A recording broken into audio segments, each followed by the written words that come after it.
रात का गहरा सन्नाटा था। चारों तरफ अंधेरा छाया हुआ था। एक आदमी तेज कदमों के साथ रास्ते पर चलता जा रहा था, पर तभी अचानक बारिश होने लगी। उसे सामने पंचायत घर दिखा, पर वो वहां रुकना नहीं चाहता था, इसलिए वो चलता रहा। लेकिन तभी अचानक बहुत तेज बिजली कड़की। वो आदमी डर के मारे भागा और जाकर पंचायत घर के छज्जे के नीचे खड़ा हो गया। हे भगवान, मैं कहाँ फंस गया? पंचायत घर में ताला लगा हुआ था, लेकिन अंदर से किसी के बुदबुदाने की आवाज आ रही थी।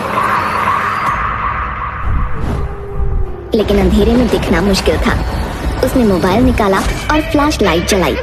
जैसे ही रोशनी हुई तो उसके सामने एक बहुत ही खतरनाक सी दिखने वाली चुड़ैल प्रकट हुई। मुझे कुछ मत करना, मैं तो बस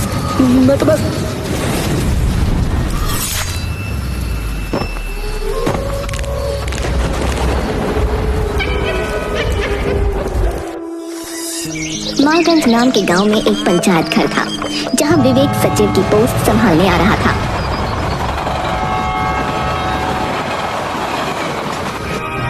हे भगवान, क्या किस्मत है मेरी।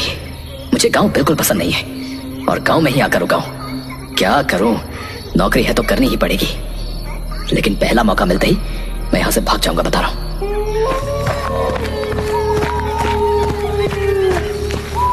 क्या रोड है ये? रोड में गड्ढे हैं या गड्ढों में रोड है, समझ ही नहीं आ रहा है।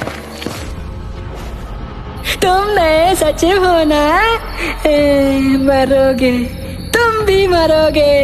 वो तुम्हें भी नहीं छोड़ेगी, वो किसी को नहीं छोड़ती है। क्या बक रहे हो? जाओ यहाँ से।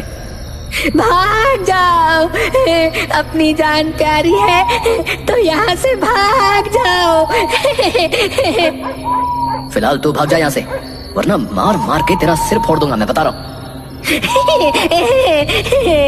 नहीं सुनेगा तो मरेगा, नहीं सुनेगा तो मरेगा। सब मरेंगे, सब मरेंगे।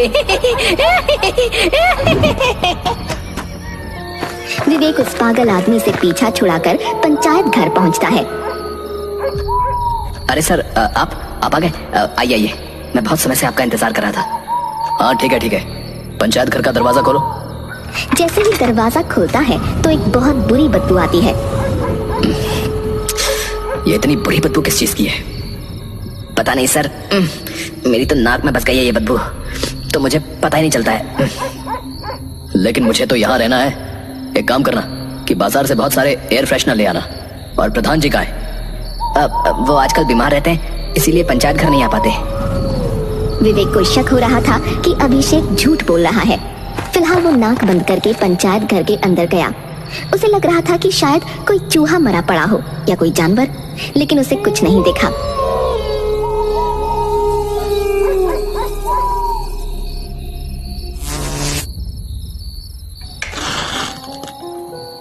यार अभिषेक, मैं तो समझ ही नहीं पा रहा हूँ कि मैं यहाँ रहूंगा कैसे। मजबूरी का नाम नौकरी है सर। हाँ यार, सही कहा तुमने। अभिषेक चला गया और विवेक मोमबत्ती की रोशनी में बैठकर कुछ सोचने लगा। लेकिन तभी अचानक उसके ऑफिस में रखी हुई कुर्सी अपने आप हिलने लगी। वो उस कुर्सी के पास पहुंचा तो कुर्सी ने अचानक हिलना बंद कर दिया। ये क्या था?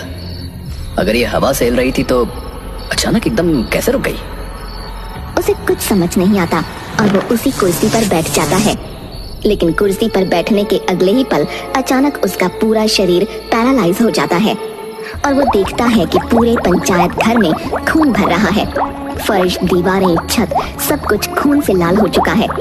उसको हार्ट अटैक आने वाला था कि तभी अचानक उसका फोन बजा और वो ठीक हो गया। पंचायत घर भी पहले जैसा नॉर्मल था। हेलो, कौन? सचिव जी, मैं प्रधान बोल रहा हूँ। आप घर आ जाइए, आज आपका खाना यहाँ है। ठीक है, आता हूँ। विवेक तो कैसे भी करके बस वहाँ से निकलकर भागना चाहता था। वो फौरन प्रधान के घर पहुँचा। आइए सचिव जी। क्या बात है, बड़े बदहवास लग रहे हैं आप। हाँ, अभी मेरे साथ वहाँ बहुत अजीब सी चीज हुई। अच्छा, तो आपके साथ भी वही सब होने लगा? क्या सब? इस पंचायत घर में कोई भी सचिव रुक नहीं पाता है। इससे पहले आए कई सचिव भी छोड़कर जा चुके हैं। लेकिन ये सब वहां हो क्या रहा है? पता नहीं, कुछ साल पहले ये सिलसिला अचानक शुरू हो गया। तो सरकार इसके लिए कुछ करती क्यों नहीं है? सरकार दिखने वाली चीजों के लिए काम करती है। जो चीजें दिख ही नहीं रही है उसके लिए सरकार क्या करेगी भला?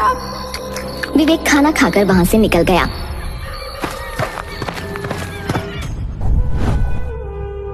रास्ते में उसे अचानक बिल्ली के रोने की आवाज आई। उसने चारों तरफ घूम कर देखा, लेकिन कहीं कोई बिल्ली नहीं थी। तभी उसके कंधे पर किसी ने हाथ रखा और वो झिझक गया। अरे क्या हुआ सर? आप डर क्यों रहे? मैं हूँ अभिषेक। नहीं, मैं वो बिल्ली के रोने की आवाज से थोड़ा घबरा गया था, पर मैंने तो किसी बिल्ली को रोते हुए नहीं सुना सर। फिलहाल आप मुझे यूं ही दिख गए तो मैंने सोचा आपसे मिल लूं। चलिए मैं चलता हूँ। अच्छा ठीक है, ऐसे डराया मत करो यार। अभिषेक विवेक से आगे चला गया और एक गली में मुड़ गया। विवेक अभी 2 ही कदम चल पाया था कि फिर से उसके कंधे पर किसी ने हाथ रखा।